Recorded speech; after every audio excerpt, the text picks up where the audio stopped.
हाल ही में कहाँ भारतीय कृत्रिम बुद्धिमत्ता अनुसंधान संगठन की स्थापना की जाएगी? तो ये की जाएगी दोस्तों, याद रखिएगा, गांधीनगर में। ऑप्शन नंबर ए इसका करेक्ट हो जाएगा, गांधीनगर। अगर हम बात करें गांधीनगर की गिफ्ट सिटी में होगी ये स्थापित भारतीय कृत्रिम बुद्धिमत्ता अनुसंधान और नवोन्मेष में एक महत्वपूर्ण कदम उठाने के लिए तैयार है। 2026 की शुरुआत में गुजरात की गांधीनगर में गिफ्ट सिटी में भारतीय कृत्रिम बुद्धिमत्ता अनुसंधान संगठन की स्थापना की जाएगी। ये आपको याद रखेगा। तो ये याद रखेगा, भारतीय कृत्रिम बुद्धिमत्ता अनुसंधान संगठन की स्थापना कहाँ की जाएगी? तो ये गुजरात के गांधीनगर में की जाएगी। नेक्स्ट क्वेश्चन है, हाल ही में किस राज्य में इमोइन एरप्टा त्यौहार मनाया गया है? तो दोस्तों याद रखिएगा, ये मनाया गया है मणिपुर में। ऑप्शन नंबर सी इसका करेक्ट है। इमोइन एरप्टा त्यौहार हाल ही में मणिपुर में मनाया गया है, ये आपको याद रखना है। नेक्स्ट क्वेश्चन है, हाल ही में महिला T20 अंतर्राष्ट्रीय में सबसे अधिक क्रिकेट लेने वाली गेंदबाज कौन बनी है? तो महिला T20 अंतर्राष्ट्रीय में सबसे अधिक विकेट लेने वाली जो गेंदबाज बनी है उनका नाम है Deepti Sharma. Option number B इसका करेक्ट है।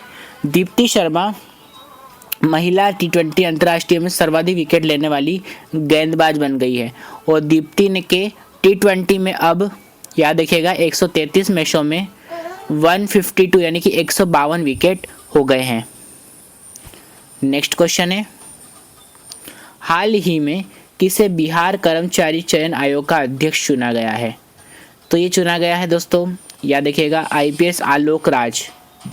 ऑप्शन नंबर डी इसका करेक्ट है। IPS आलोक राज बने हैं बिहार कर्मचारी चयन आयोग के अध्यक्ष।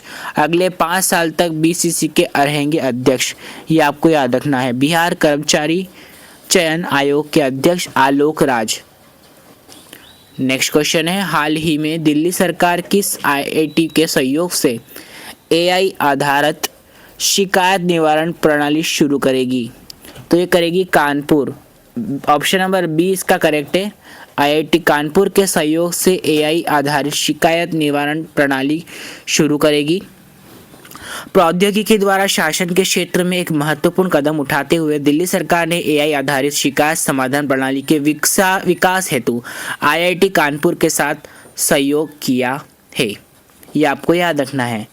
नेक्स्ट क्वेश्चन है, हाल ही में भारत और किस देश के बीच संयुक्त सैन्य अभ्यास डेजर्ट साइक्लोन का दूसरा संस्करण संपन्न हुआ है?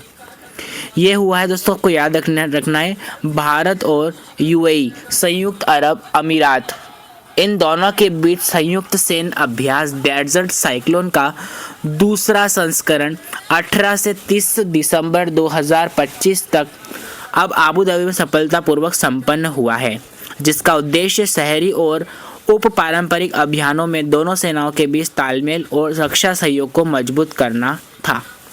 ये आपको याद रखना है, भारत और UAE के बीच संयुक्त सैन्य अभ्यास डेजर्ट साइक्लोन, इसका दूसरा संस्करण। नेक्स्ट क्वेश्चन है, भारत किस देश को पीछे छोड़कर विश्व की सबसे बड़ी चौथी अर्थव्यवस्था बना है? तो ये आपको याद रखना है, जापान को। ऑप्शन नंबर ए इसका करेक्ट है। अगर हम बात करें टॉप 5 की, तो पहले नंबर पर अमेरिका, दूसरे नंबर पर चाइना, तीसरे नंबर पर जर्मनी और चौथे नंबर पर बन गया है भारत और 5वें नंबर पर पहुंच गया है जापान। भारत ने हाल ही में जापान को पीछे छोड़कर दुनिया की सबसे बड़ी अर्थव्यवस्था GDP के आधार पर ये बता रहे हैं बनने का मुकाम हासिल किया है, जिसके साथ अब अमेरिका, चीन और जर्मनी के बाद भारत चौथे स्थान पर है और जल्द ही जर्मनी को पछाड़कर तीसरी सबसे बड़ी अर्थव्यवस्था बनने के लिए अग्रसर है, ये आपको याद रखना है। नेक्स्ट क्वेश्चन है कि हाल ही में एस कृष्णास्वामी का निधन हुआ है, वे कौन थे? तो जो एस कृष्णास्वामी थे, ये थे एक प्रसिद्ध फिल्म निर्माता। ऑप्शन नंबर 20 का करेक्ट है। अगर हम बात करें एस कृष्णास्वामी की, जो कि एक प्रसिद्ध फिल्म निर्माता और लेखक थे, इनका निधन हो गया है। ये विशेष रूप से अपनी डॉक्यूमेंट्रीज और भारतीय इतिहास व संस्कृति पर आधारित फिल्मों के लिए जाने जाते थे, जिसमें उनके 4 घंटे की जो एक Indus valley to Indira Gandhi documentary बेहद मशहूर है उनका निधन हुआ है 28 दिसंबर को 88 वर्ष की उम्र में। और इन्हें 2009 में, ये आपको याद रखना, इन्हें 2009 में पद्म श्री से सम्मानित किया गया था। किसे? एस कृष्णास्वामी, इन्हें पद्म श्री से 2009 में सम्मानित किया गया था।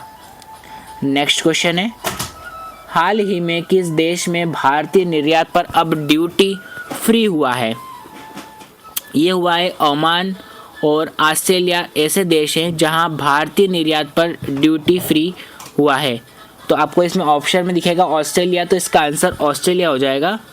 खासकर 1 जनवरी 2026 से ऑस्ट्रेलिया में सभी उत्पाद पर, अब ओमान में लगभग 99% निर्यात पर छूट लागू हुई है, जो भारत ऑस्ट्रेलिया आर्थिक सहयोग और व्यापार समझौते और भारतीय ओमान व्यापक आर्थिक साझेदारी समझौते के तहत है।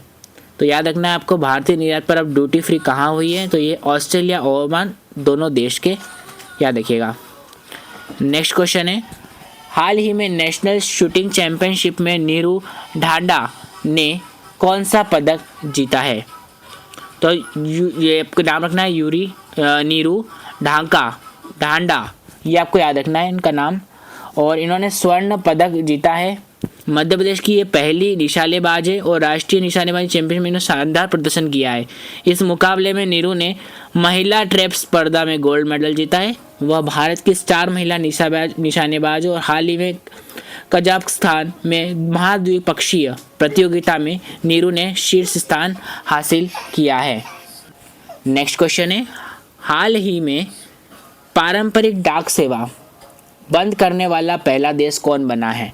तो पारंपरिक जो डाक सेवा को बंद करने वाला पहला देश बन गया है, उसका नाम है डेनमार्क। ऑप्शन नंबर सी इसका करेक्ट है।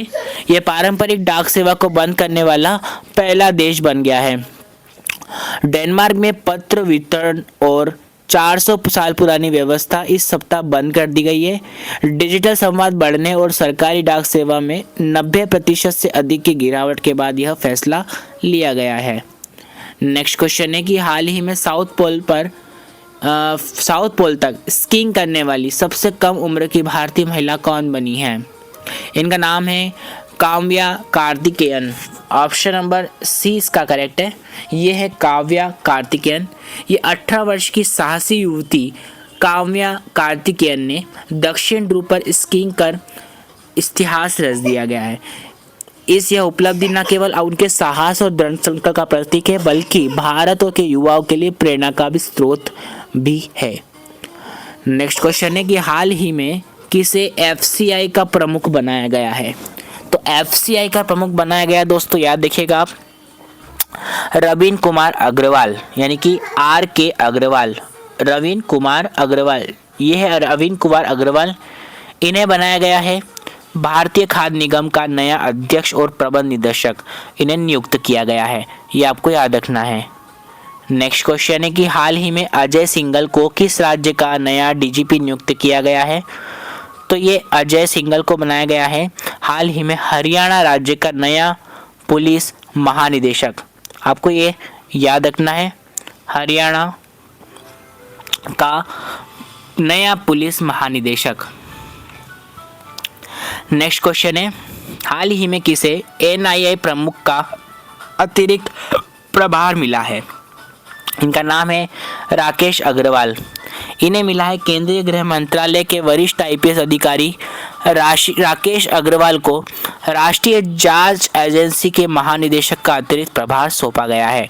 इनका नाम है राकेश अग्रवाल। ऑप्शन नंबर 20 का करेक्ट है। तो दोस्तों आज के लिए इतना ही काफ़ी। हम कल फिर मिलेंगे आपके साथ नई करंट अफेयर्स की वीडियो के साथ में। तब तक के लिए धन्यवाद।